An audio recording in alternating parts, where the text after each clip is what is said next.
Добрий день, я вітаю. Good morning. I welcome everybody who joins us. My name is Oleg Tomanova, and Ukraine Media Center continues its operations.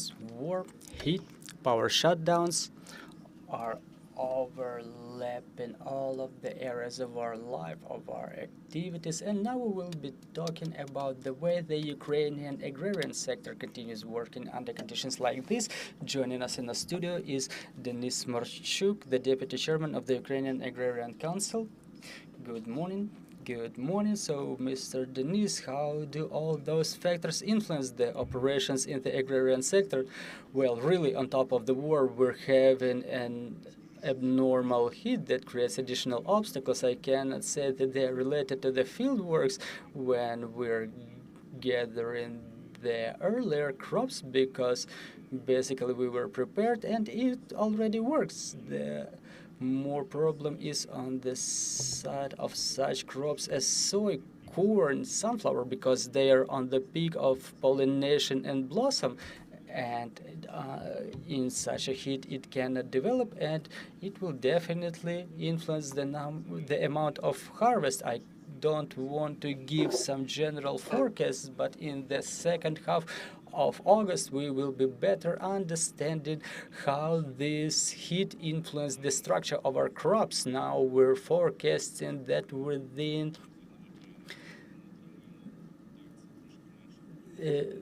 the limit of about 77 million tons comparing to the previous period. The indicator was 82 tons, 82 million tons. Still, it's a good indicator given the fact that we've harvested the potential of about 57 million of the grain and oil crops of export potential, and given the fact that inside of the country we consume about 16 million tons, so basically 60 million tons will be the residue for our export potential. So in terms of the harvest, which crops were already harvested? Well, with all around Ukraine, we've harvested about 10 million tons of rape, barley. In some regions, we're already harvesting soy. Every day this number is growing because there are more and more regions getting involved in this process. And I think that talking about the grain crops, the indicator will be about 55, 56 million tons. Well, talking about the consequences of the war and the enemy strikes that continue all around the country, to what extent can we talk about the losses? Well, the losses are humongous. We've mentioned both direct and indirect losses reaching tens of billions of dollars. For the time being, I think we may state about 50 billion losses and damage inflicted on the agrarian sector. The enemy started inflicting the direct strikes on the fields to make the harvest burn in Dnipropetrovsk, then Kherson, Mykolaiv, Zaporizhia regions, let alone Donetsk and Luhansk regions. It's of harm to the people in Kherson region. There's a lot of cases when the Russians launched the FPV drones to burn their harvest, and people who demine their plots like 100, 400 hectares, they're losing 20 or 40 hectares at once because they were growing it at the borrowed money. They were planning their business, and now they're in huge losses. The losses continue growing, and in conditions of such uncertainty. Why am I saying so? Because the tax load is increasing, and the agrarians are initiating a draft law about the licensing for the POL that creates additional excise tax on the fuel. For example, today we pay 139 euro per 1,000 liters, and until the year 28, this amount should be reaching 330 euro. And respectively, if we forecast this draft law, this week it's about to pass the second reading, the excise tax is about to start growing from the beginning of September. The businesses will be obliged to pay 5.5 billion, and until the year 28, this amount is about to grow all the way up to 14 billion. And there is an artificial mechanism being created that can be postponed, but given the fact that those are euro integration laws, no one was taking into account the fact that there is a category for those who don't use the general purpose roads. So we suggest the amendments to make sure that after the end of the war, the excise tax should not be above 50% of the cost. So basically, those businesses not using the general purpose roads are supposed to pay 165 euro per 1,000 tons, and it's even 4 times bigger than our European colleagues, our European partners. You know, if we reduce it, those products will be even competitive in European markets. We are ready to pay 165. Meanwhile, in Europe, they pay about 20 or maybe 40 euro. So it's important to have this law voted with the amendments suggested by the sector associations. Well, talking about other factors, now there are rolling power shutdowns in effect that are painful for different sectors of our economy. We understand that the occupier will continue making sure the shutdowns intensify. So to what extent it damages the agrarian sector? Well, in the autumn of 22, we've started preparing. You know, the situation is even more difficult now. We understand that those strikes resulted in losses to the power grid, and those who were prepared, well, they've started working with generators, specifically those who work with cattle. You know, it's important for them, like milking, cooling, preservation. It all requires electricity, and an average farm requires about 100 kilowatts per hour. So those are big machines consuming a lot of diesel, and the expenses continue growing. This is why the dairy products have already grown 3 to 5% in price within the last couple of months. If the situation continues, it will result in continuation of prices growth.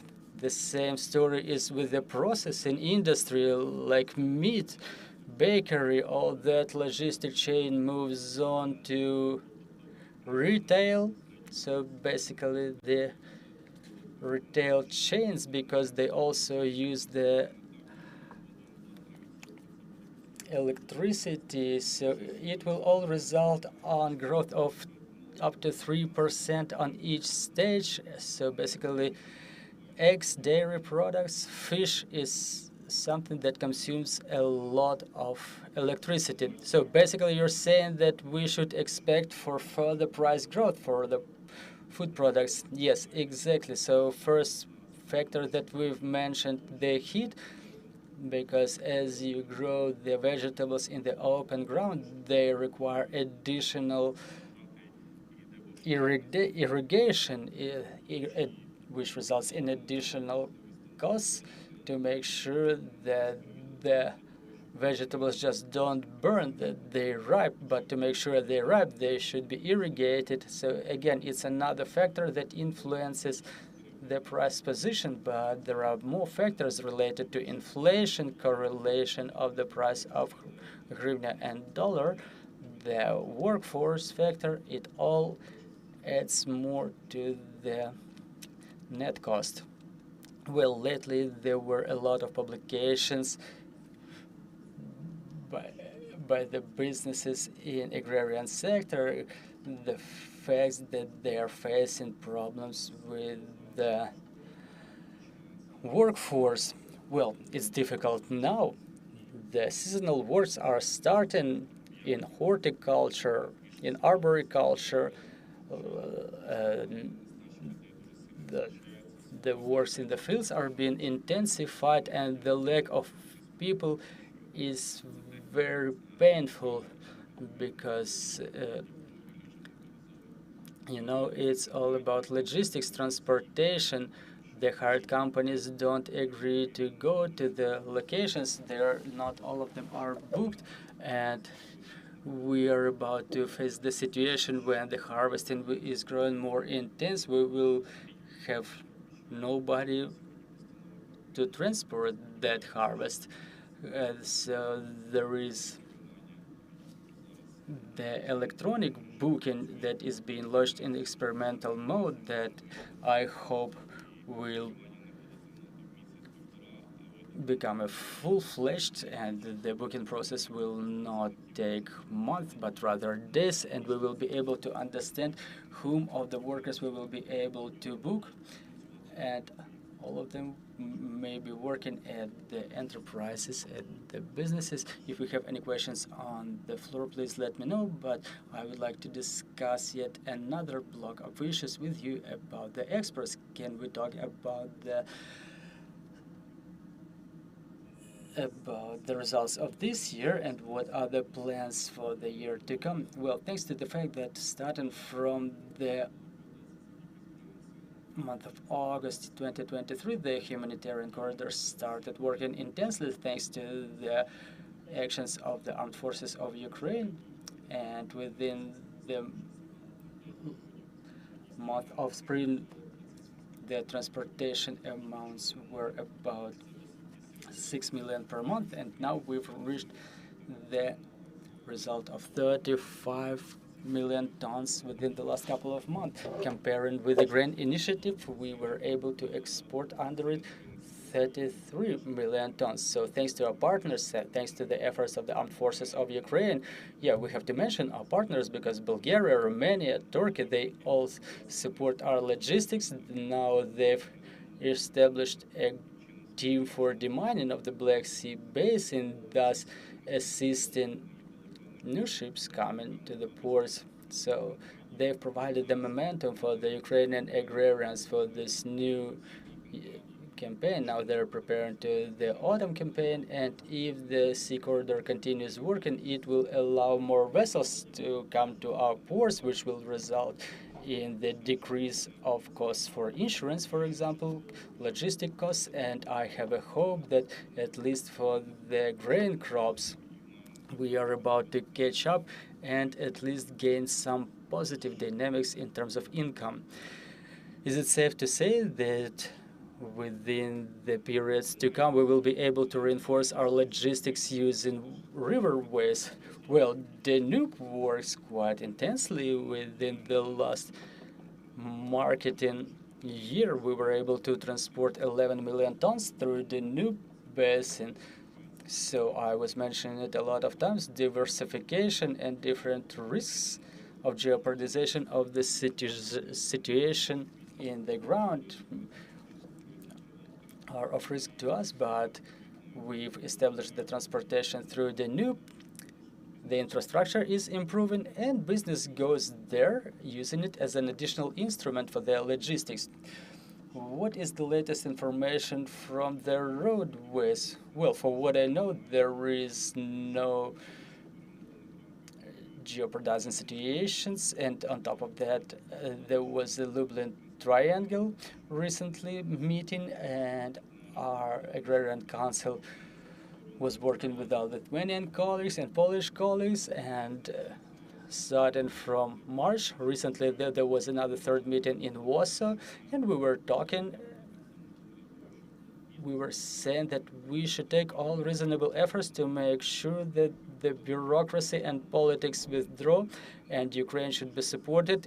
During the war, we've reinforced our positions on joint activities regarding the export of Russian agricultural products to European Union, and hopefully those agreements will not only be laid on paper but will be implemented practically, and the businesses will continue operating in both ways, exports from Ukraine and to European Union, and the import in the opposite direction. Ms.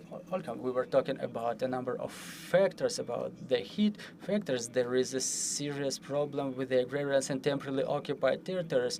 It's been more than half a year that we cannot adopt during the first reading this law that we submitted to the parliament.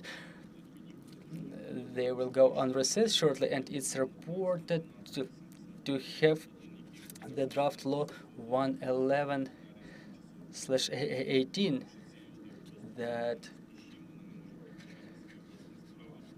provides the recess, the arrears for the agrarians who ended up in occupied territories. They get calls from the banks. They get threatened to have their assets seized, and what they say is like, come on, seize our material because it's in occupied territories one way or another. So we should support our agrarians who ended up in those difficult situations. Those people, they still work with Ukrainians. They work under Ukrainian legislation, and we don't have to force them to come back to temporarily occupied territories and to turn them into collaborationists. Well, thank you very much for touching upon this important topic. It's important to mention such initiatives. Thank you very much for communicating such information. Thank you for joining our broadcast. In just a couple of minutes, we will continue. We will discuss the Washington NATO summit. We will be talking to Maria Mezentseva, who is the deputy head of the Committee on Ukraine's integration into the European Union. Thank you for being with us. Let's